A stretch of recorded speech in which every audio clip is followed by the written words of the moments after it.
একটি পিস্তল মাত্র $400 কম দাম, আর এই অস্ত্রই বদলে দিচ্ছে যুক্তরাষ্ট্রের অপরাধের মানচিত্র। কে বানাচ্ছে এই অস্ত্র? কেন আমেরিকার রাস্তায় হঠাৎ বেড়ে গেছে তুর্কি পিস্তলের ছড়াছড়ি? আর এর পেছনে কি রয়েছে? কিভাবে তুরস্ক হয়ে উঠল যুক্তরাষ্ট্রের সবচেয়ে বড় অস্ত্র রপ্তানির দেশ, এবং এর ভয়ঙ্কর প্রভাব কি হতে পারে? ভিডিওটি শেষ পর্যন্ত দেখবেন, কারণ এর শেষাংশে এমন কিছু তথ্য জানাবো যা হয়তো অনেকেই এতদিন জানতেন না। 29 জানুয়ারি 2022 যুক্তরাষ্ট্রে তুলসা শহর।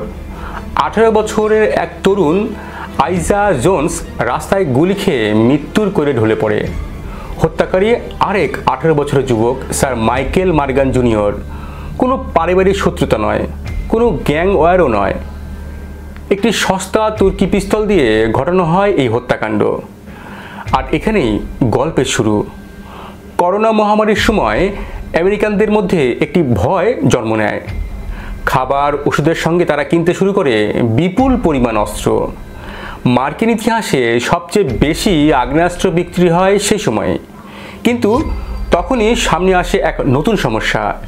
দেশ জুড়ে তখন অনেক কারখানাই বন্ধ, অস্ত্র উৎপাদন কমে গেছে, ফলে আমদানির উপর ঝুঁকে পড়ে মার্কিন অস্ত্র ব্যবসায়ীরা। আর ঠিক তখনই তুরস্ক সুযোগটি লুফে নেয়।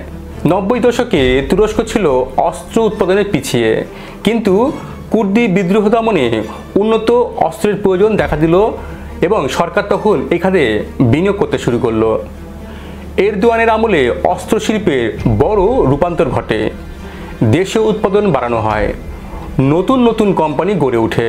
2021 সালের পর থেকে তুরস্ক যুক্তরাষ্ট্রের সবচেয়ে বড় অস্ত্র রপ্তানিকারক হয়ে ওঠে। তুরস্কের পিস্তলের সাফল্যের রহস্য কি?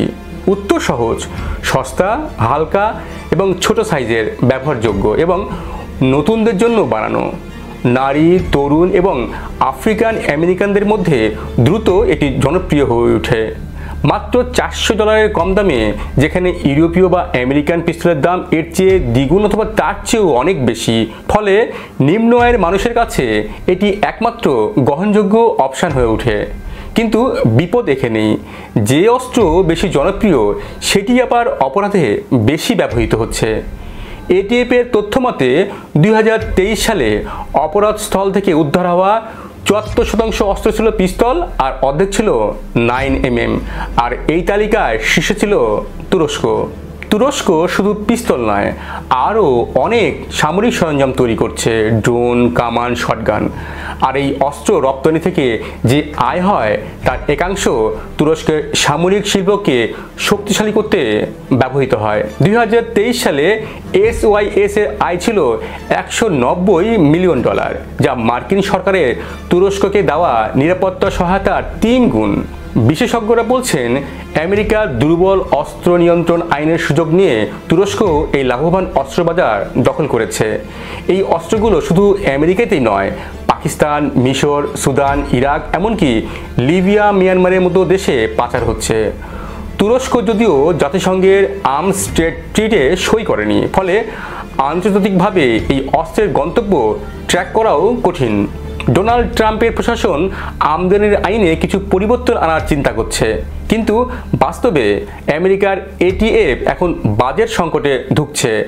যদি সংস্থাটি দুর্বল হয়ে যায় বা বন্ধ হয়ে যায়, অস্ত্র আমদানির নিয়ন্ত্রণ আরও শিথিল হয়ে পড়বে। এর মানে হলো আরও বেশি সস্তা তুর্কি অস্ত্র বাজারে ঢুকে পড়বে। তুরস্ক এই সুযোগ নিতে এরই মধ্যে ফ্লোরিডায় কারখানা খুলেছে। এই কারখানার লক্ষ্য হলো সরাসরি আমেরিকান মাটিতেই উৎপাদন করে সব আইনি বাধা এড়ানো। এতে তারা জার্মানি, অস্ট্রিয়া, ইসরায়েলের বড় কোম্পানিগুলোর পাশে এসে দাঁড়িয়েছে। একটি সস্তা পিস্তল আজ তা শুধু এক দেশের সমস্যা নয়, এর বৈশ্বিক সমস্যা। যুক্তরাষ্ট্রের শিথিল অস্ত্র আইন আর তুরস্কের কৌশল উৎপাদন এবং রপ্তানি মডেল মিলিয়ে এমন এক দুনিয়া তৈরি হচ্ছে যেখানে অস্ত্রের সহজলভ্যতা মানেই সহিংসতা আরও বাড়বে, বিশেষ করে নিম্ন আয়ের এবং সংঘাতপীড়িত অঞ্চলে। তুর্কির অস্ত্র নিয়ে এই গল্পের শেষ হয়নি। সামনে কি হবে, ট্রাম্প প্রশাসন কোন নীতি নেবে, আর এটিএফ টিকে থাকবে কিনা, আপনি কি মনে করেন এই অস্ত্র বাণিজ্য কি বিশ্বের জন্য বিপদ? কমেন্টে লিখুন। আর ভিডিওটি ভালো লাগলে লাইক দিন, শেয়ার করুন। আর এতক্ষণ আমাদের সঙ্গে থাকার জন্য ধন্যবাদ।